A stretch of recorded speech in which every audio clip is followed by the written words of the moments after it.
The rain hammered against Douglas's second-hand truck as he pulled into the parking lot of the Grand Heights Hotel.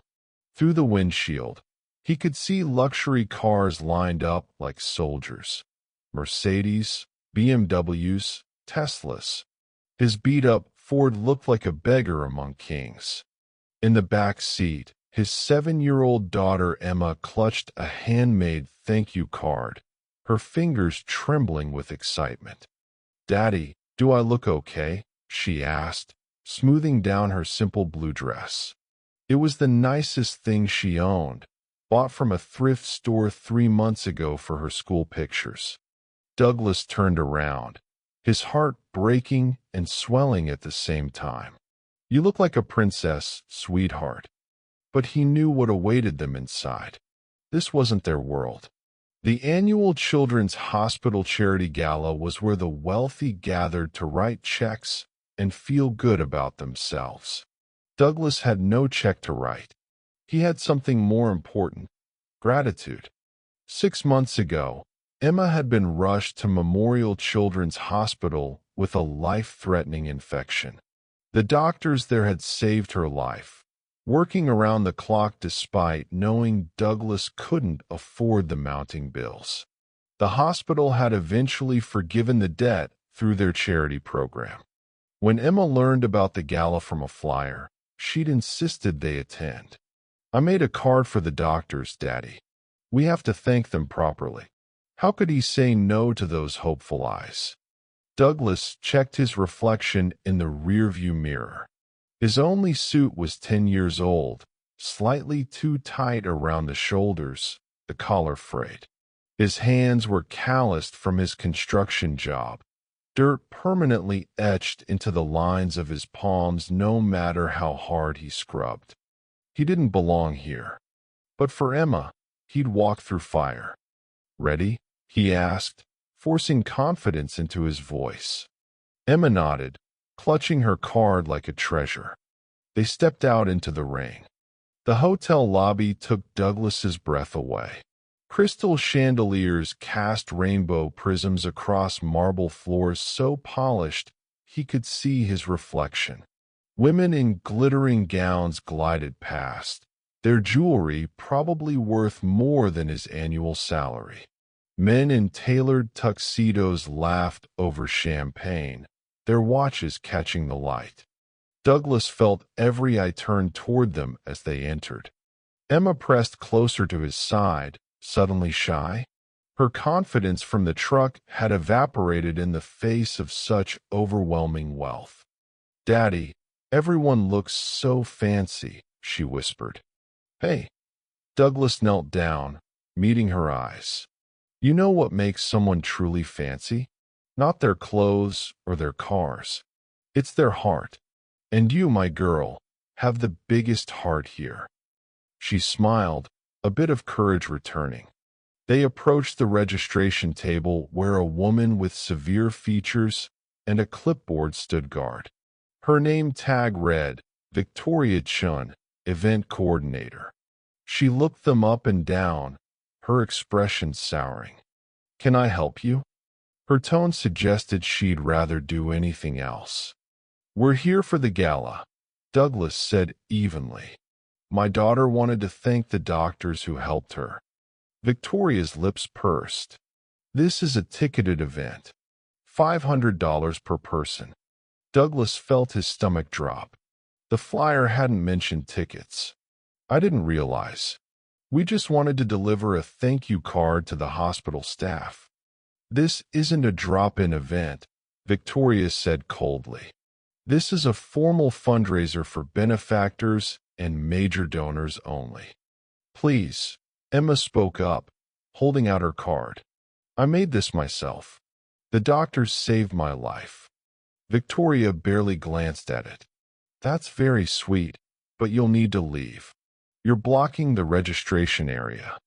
Douglas felt heat rise in his chest, not anger, but shame. Around them, people had stopped talking, watching the scene unfold.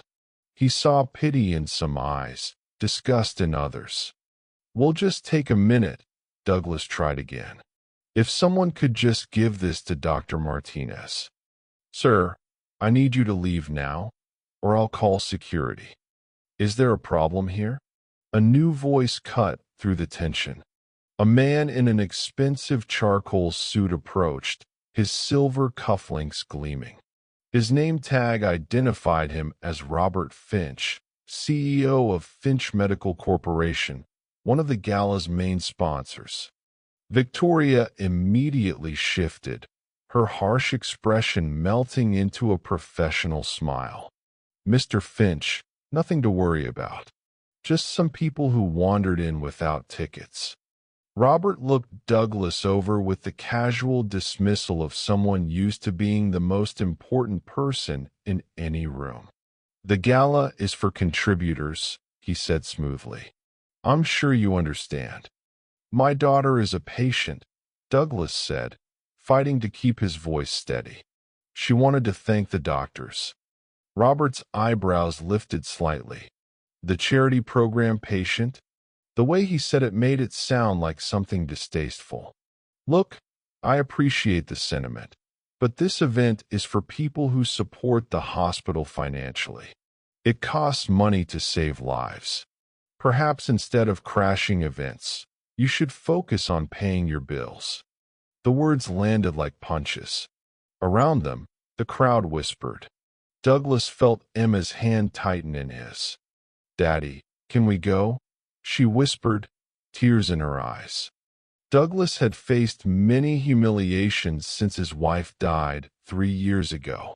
He'd swallowed his pride in unemployment lines, at food banks, asking for payment extensions.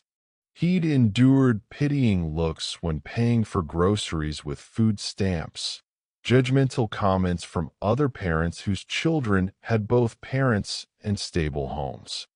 But this, being humiliated in front of his daughter, having her treated like she was worthless because they were poor, this burned deeper than anything. We're leaving, Douglas said quietly. Good, Victoria said. This event has standards. As they turned toward the door, Emma looked up at him with those trusting eyes, now filled with tears. Daddy, why were they so mean? Don't we matter? Those words shattered something in Douglas's chest. He stopped walking. You matter more than anything in this world, he said firmly. Douglas Miller. The voice froze Douglas mid-step. It was familiar, pulling him back through years of memories. He turned slowly. An older man stood near the entrance to the ballroom, leaning on a cane.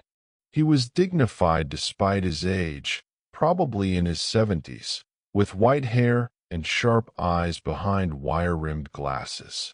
He wore his tuxedo with the ease of someone born to it. Douglas's mind raced, reaching back 15 years. Mr. Harrison, he said, disbelief coloring his voice. Thomas Harrison's face broke into a warm smile. I thought that was you. He moved forward, hand extended.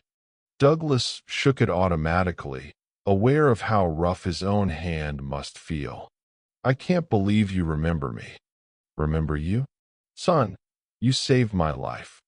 The whispers around them intensified. Robert Finch's expression shifted from dismissive to confused. Even Victoria looked uncertain. Emma tugged Douglas's sleeve. Daddy, who is this? Thomas Harrison looked down at her with kind eyes. I'm an old friend of your father's. Though I suppose we've never formally met, have we? What's your name, young lady?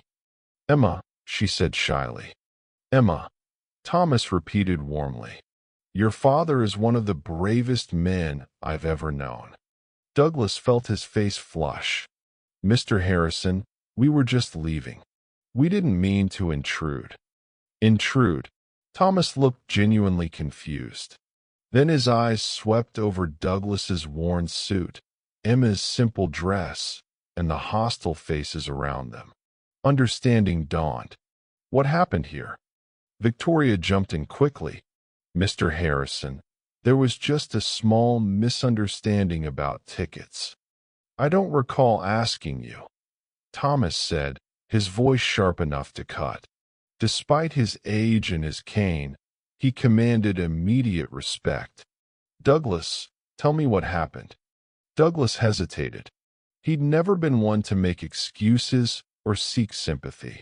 Emma wanted to thank the doctors who treated her. We didn't realize we needed tickets. It's fine. We were just going. It's not fine, Thomas said firmly. He turned to Robert Finch, who suddenly looked less sure of himself. Robert, do you know who this man is? A charity case, apparently, Robert said, trying to recover his authority. Thomas's expression hardened. This man is a hero. Thomas Harrison turned to address the growing crowd, his voice carrying the weight of absolute conviction. 15 years ago, I was on a business trip in Denver. I was younger then, more arrogant, thought I owned the world. I was staying on the 20th floor of a hotel when fire broke out on the 18th floor. He paused, the memory clearly still vivid. The smoke came so fast. I was disoriented, couldn't find the stairs. I collapsed in the hallway, sure I was going to die. Douglas shifted uncomfortably. Mr. Harrison, you don't need to. Yes, I do, Thomas said firmly. He looked at Emma. Your father was working construction on that building. When the fire alarm went, he was evacuating with his crew. But he heard me coughing through the smoke. Do you know what he did? Emma shook her head, looking up at Douglas with wide eyes. He went back. Against orders, against common sense. He went back into a burning building. He found me, got me on his back, and carried me down 20 flights of stairs. I weighed 200 pounds then. Your father wasn't much older than a boy himself, maybe 22, 23. 23, Douglas confirmed quietly. He saved my life, Thomas said simply. I tried to repay him. Offered him money, a job at my company, anything. You know what he said? The crowd was completely silent now, hanging on every word. He said, I don't need a reward for doing the right thing. Thomas smiled at the memory. Proud, stubborn, and noble. I managed to get his contact information, sent him a thank you gift. But he returned it, said he was just glad I was okay. Robert Finch looked like he'd swallowed something sour. Victoria had gone pale. Over the years, I lost track of him, Thomas continued. I'd hoped to see him again, to properly thank him. And here he is, 15 years later, being told he doesn't belong at a charity event for a hospital that treated his daughter. His voice hardened, being told he doesn't contribute enough. Thomas turned to Douglas. You lost your wife, didn't you? I read about it in the paper a few years back. Margaret Miller. I'm so sorry. Douglas nodded, not trusting his voice. The grief was still there, always there. Cancer, Douglas finally managed. 3 years ago. The medical bills took everything. Our savings, the house, everything. Thomas's expression filled with compassion. And you've been raising Emma alone. Doing my best, Douglas said, pulling Emma close. She's my whole world. I can see that, Thomas said gently. Then he turned back to the crowd, his voice rising. The shame on Victoria's face was palpable. Robert Finch looked like he wanted to disappear. Do you know what contribution means? Thomas asked the crowd. It's not just money. This man contributes sweat, courage, sacrifice. He contributes every single day by being a good father, by raising a daughter who wanted to come here not to take, but to give thanks. He looked at Emma. May I see your card, sweetheart? Emma hesitantly held it out. Thomas took it carefully, opening it with reverence. Inside, in careful child's handwriting, it read, Thank you for saving my life and making my daddy smile again. You are angels. Love, Emma. There was a small drawing of doctors with wings. Thomas's eyes glistened. He held up the card for others to see. This is worth more than all the checks written here tonight. This is genuine gratitude, pure and simple. He turned to Robert Finch. Robert, your company sponsors this event, correct? Yes, sir, Robert said, significantly more humble now. And you thought it appropriate to turn away a patient and mock a working man trying to raise his daughter alone. I apologize, Robert said stiffly. I made an error in judgment. You made an error in character, Thomas corrected. Victoria, you work for the hospital's foundation? Victoria nodded, looking miserable. Your job is to build relationships with the community, to represent the hospital's values of compassion and care. Instead, you turned away a grateful patient. Do you see the irony? Yes, sir, Victoria whispered. I'm very sorry. Thomas waved his hand dismissively. Don't apologize to me. Apologize to them. Victoria turned to Douglas and Emma, tears in her eyes. I'm so sorry. I was wrong, completely wrong. You have every right to be here, more than most of us. Robert Finch stepped forward as well, his earlier arrogance replaced with genuine remorse. I was out of line. The things I said, they were cruel and unfair. I judged you without knowing anything about you. Please accept my apology. Douglas stood there, overwhelmed. Part of him wanted to hold on to the anger, the hurt. But Emma was watching, learning how to handle moments like these. Apology accepted, he said quietly. Thomas smiled approvingly. Then he addressed the entire crowd. I think we've all learned something tonight about the difference between price and value, between wealth and worth. He placed a hand on Douglas's shoulder. Now, I have a question for you. Do you still work construction? Yes, sir.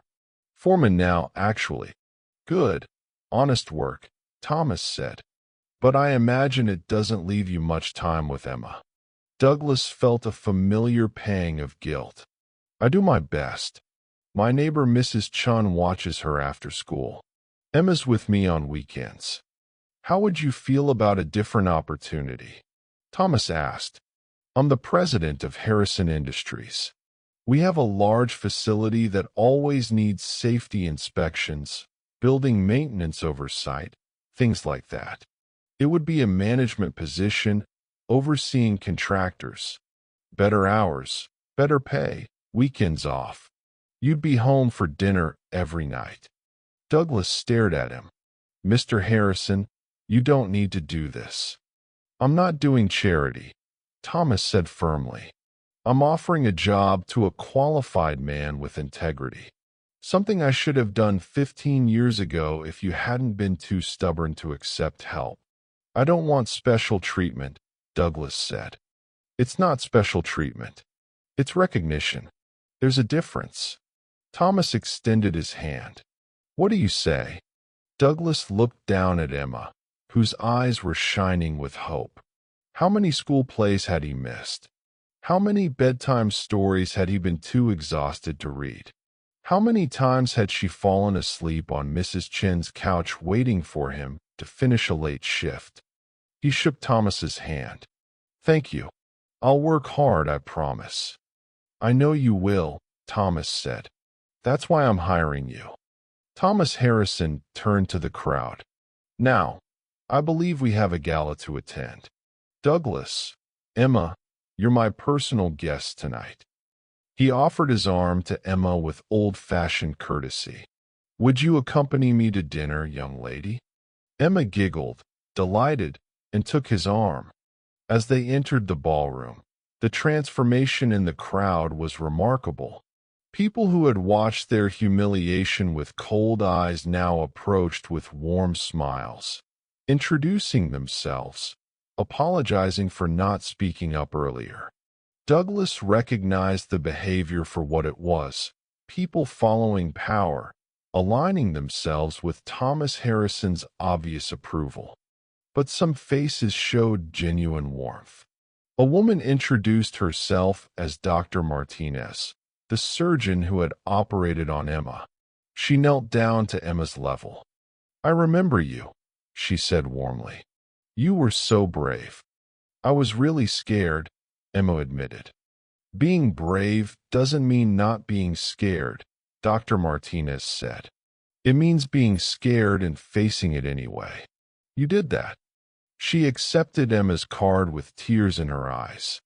"This is the most beautiful thank you I've ever received. We'll frame it in the children's wing." Throughout the dinner, Thomas kept Douglas and Emma at his table, the place of honor. He introduced them to hospital board members, foundation directors, and business leaders. He spoke of Douglas not as a charity case, but as an equal, a man of character. Douglas watched Emma blossom under the attention. She told Dr. Martinez about her drawings, showed a hospital administrator the picture she'd made. She was bright and funny and confident. This was what he'd been fighting for all along. Not wealth or status, but this. His daughter knowing she had value, that she deserved to be heard and respected. During dessert, Thomas leaned over. "I meant what I said about the job. Come by my office Monday. We'll work out the details, benefits, everything. Health insurance, of course." "Health insurance," Douglas repeated, the words almost foreign. He'd been without it since losing his last job that offered benefits. "Emma will never have to worry about medical bills again," Thomas said quietly. "Neither will you." Douglas felt his throat tighten. "I don't know what to say." "Say yes." "Yes," Douglas whispered. "Thank you." As the evening wound down, something unexpected happened. Robert Finch approached their table, holding a microphone. The room quieted. "I'd like to say something," Robert began, his voice uncertain. "Tonight, I was taught a valuable lesson about humility. I judged someone based on appearances, on wealth, on all the wrong metrics." He looked directly at Douglas. "I was wrong, and I was cruel. But more than that, I was blind." He paused, gathering himself. "My company sponsors this event because we manufacture medical equipment. We're supposed to care about patients, about healing, about compassion. But I forgot that tonight. I forgot what this is really about." Robert reached into his jacket and pulled out a checkbook. "The hospital's charity program, the one that helped Emma, is always underfunded. Tonight, Finch Medical Corporation is donating $500,000 specifically to that program, so other families like Douglas's never have to choose between medical care and keeping a roof over their heads." The room erupted in applause. Douglas sat stunned. Robert continued, "And I'd like to challenge everyone here to think about what real contribution means. It's not just about writing checks. It's about how we treat people, especially when we think no one important is watching." He looked at Emma. "A little girl wanted to say thank you tonight. Something that simple, that pure, and we almost turned her away. That says something about what we've become. I hope we can be better." The applause was deafening this time. Victoria approached next, kneeling beside Emma. "I was mean to you tonight, and I'm sorry. Would you like to help me with something?" Emma looked at Douglas, who nodded. "Every year, we hang photos in the hospital of the children we've helped," Victoria said. "Would you let us include your drawing? So other kids who are scared can see it and feel brave." Emma's face lit up. "Really, really," Victoria said. "You have a gift for making people feel hope. That's important." As the gala ended, people approached not just to network with Thomas Harrison, but to genuinely meet Douglas and Emma. They shared their own stories of struggle, of times they'd needed help, of the importance of community. A woman named Grace, who ran a local nonprofit, offered Douglas volunteer opportunities that Emma could join. Maybe Emma would like to help deliver care packages to hospital patients, she suggested. Turn her gratitude into action. Emma's enthusiasm was immediate. "Can I, Daddy?" "Of course," Douglas said, his heart full. The rain had stopped by the time Douglas and Emma returned to their truck. The parking lot was still filled with luxury cars, but somehow the contrast didn't sting anymore. Emma climbed into the back seat, clutching a small gift bag the hospital had given her, filled with art supplies and a certificate thanking her for her contribution to the pediatric wing. "Daddy," she said as he started the engine. This was the best night ever. Douglas looked at her in the rearview mirror. "Yeah, everyone was so nice once they knew us." Dr. Martinez said my card made her cry happy tears. "And Mr. Harrison said you're a hero." "I'm not a hero, sweetheart. I just did what anyone would do." "That's what heroes always say," Emma said wisely, quoting something she'd probably heard in a movie. As they drove through the quiet streets toward their small apartment, Douglas reflected on the evening. He'd gone there expecting nothing, prepared for rejection, willing to endure humiliation for his daughter's sake. Instead, everything had changed. A new job with better hours and benefits. Respect from people who mattered. But more than that, Emma had learned a crucial lesson. Their worth wasn't determined by their bank account or their address. It was inherent, unshakable. "Daddy," Emma said sleepily, "is Mommy proud of us?" The question hit Douglas like it always did, a sweet ache. "Yeah, baby. She's so proud. Of both of us. I wish she could have been there tonight." "Me too," Douglas whispered. "Me too." But Margaret had given him the strength to be both parents, to fight for Emma, to never give up. She'd taught him that dignity wasn't about what you had, but who you were. When they arrived home, Mrs. Chen peeked out from her apartment. "How did it go?" "It was magical," Emma said, running to hug her. Douglas smiled. It was quite a night. After putting Emma to bed, Douglas sat in their small living room. The apartment was modest, the furniture secondhand, but it was clean and filled with love. Photos of Margaret smiled from the walls. Emma's drawings covered the refrigerator. He thought about Thomas Harrison's offer, about the life it would provide. Stable income, insurance, time with Emma, the things he'd been fighting for since Margaret died.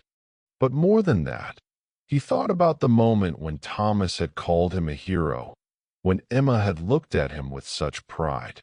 He thought about Robert Finch's transformation, Victoria's apology, the ripple effect of one honest moment. His phone buzzed. A text from Thomas Harrison. "Thank you for tonight.